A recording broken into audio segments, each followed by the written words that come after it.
সবাইকে ধন্যবাদ জানিয়ে অধ্যায় ৯ ত্রিকোণমিতি অনুপাত ৯.২ অনুশীলনের 18 নম্বর অঙ্ক নিয়ে আসছে। দেখতে থাকো। 2 cos a plus b under bracket equal to 1 equal to 2 sin a minus b under bracket এবং a, b সূক্ষ্মকোণ হলে দেখাও যে a ইকুয়াল two 45 degree b equal to 15 degree. এই হচ্ছে অঙ্কটি খুবই গুরুত্বপূর্ণ। দেখতে থাকো। সমাধান দেওয়া আছে।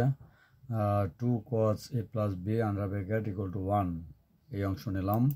নেওয়ার পরে অর দিয়ে cos a plus b under bracket equal to এই 2 ভাগাকারে চলে আসলো। এরপরে দেখতে থাকো, বাউন্স করে চলে আসলো cos a plus b equal to এখানে যেহেতু cos 60 ডিগ্রি ইকুয়াল টু 1/2 সেই মান কিন্তু এখানে বসিয়ে দেওয়া হলো cos 60 ডিগ্রি।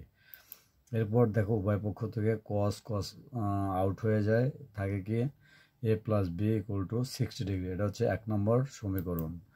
এরপর দেখতে থাকো এবং 2 sin a মাইনাস বি এই অংশ নেওয়া হয়েছে ইকুয়াল টু 1, অর্থাৎ এই 1টি কিন্তু দুটাকে বোঝাইছে, এই জন্য 1কে নিয়ে আসা হয়েছে। এরপর দেখো আবার এখান থেকে কি or sin a minus B under bracket equal to 1/2 ভাগাকারে চলে আসলো।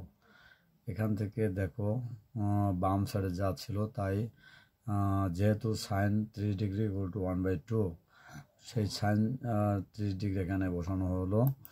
এখন উভয় পক্ষ থেকে সাইন আউট, থাকে a minus B equal to 30 degree. এটা হচ্ছে 2 নম্বর সমীকরণ। আশা করছি এই স্লাইডের অঙ্কগুলো তোমরা বুঝতে পেরেছ। এখন দেখো পরবর্তী বাকি অংশ উত্তর।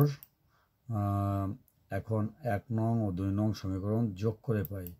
দেখো এখানে যোগ করলে কি দাঁড়ায়, এখানে এ যোগ করে 2a ইকুয়াল টু 90 ডিগ্রি, 60 ডিগ্রি লাগে 30 ডিগ্রি যোগ করে থাকে 90 ডিগ্রি, আর প্লাস বি মাইনাস বি কেটে যায়।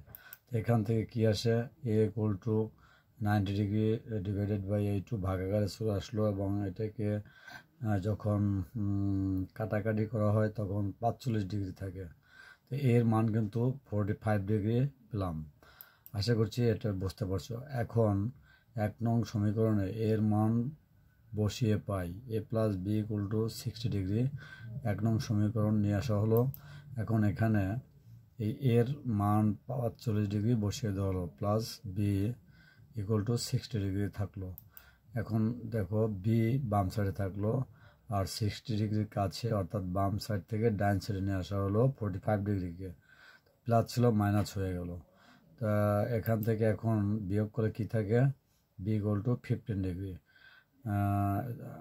বি এর মান পেলাম 15 ডিগ্রি, তাহলে কি লেখা যায়, সুতরাং এ ইকুয়াল টু 45 ডিগ্রি এবং বি ইকুয়াল টু 15 ডিগ্রি দেখানো হলো। আশা করছি যে যেখান থেকে অঙ্কটি দেখছো আমার কথাগুলো মনোযোগ সহকারে শুনবে, তাহলে তুমি এই অঙ্কগুলো ভালো পারবে। একথা জানিয়ে সবাইকে আবারও পরবর্তী অঙ্ক দেখার জন্য ধন্যবাদ জানিয়ে ক্লাসটি এখানে শেষ করছি। ধন্যবাদ সকলকে।